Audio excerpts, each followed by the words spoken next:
লাউ আমরা অনেকভাবে খেয়ে থাকি, কিন্তু লাউয়ের তরকারি হিসেবেও ভালো লাগে। কিন্তু লাউর সিল্কে কি কখনো খেয়েছেন?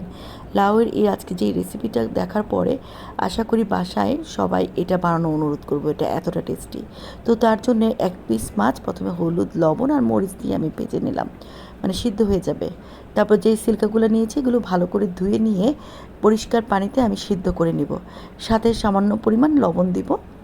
তারপর এই লবণ দেওয়ার পরে এরপর এর সাথে দিয়ে দেবো কাঁচামরিচ 3-4টি মাঝখান দিয়ে কেটে দিয়েছি, একটু ঝাল ঝাল হলে খেতে ভালো লাগে। তারপর 4-5টি কোয়া আমি রসুন দিয়ে দিলাম। এরপর সবগুলো আমি সিদ্ধ করে নেব। এটা একদম ভাজা ভাজা করে নিতে হবে, মানে এটার মধ্যে যেন কোনো পানি না থাকে। এরপর এটা বেটে নিব, সাথে যে মাছটা ভেজে নিয়েছি সেটা কাটা ফেলে আমি এই লাউর ছিলার সাথে বেটে নেব। একটা কড়াইয়ের মধ্যে আমি 2 টেবিল চামচ তেল দিলাম, তাতে পেঁয়াজ কুচি আর 2টো শুকনো মরিচ মাঝখান দিয়ে কেটে দিলাম। এরপর যেই লাউ আর মাছের বেটে নিলাম সেটা এখানে দিয়ে একটু ভাজা ভাজা করে নিব।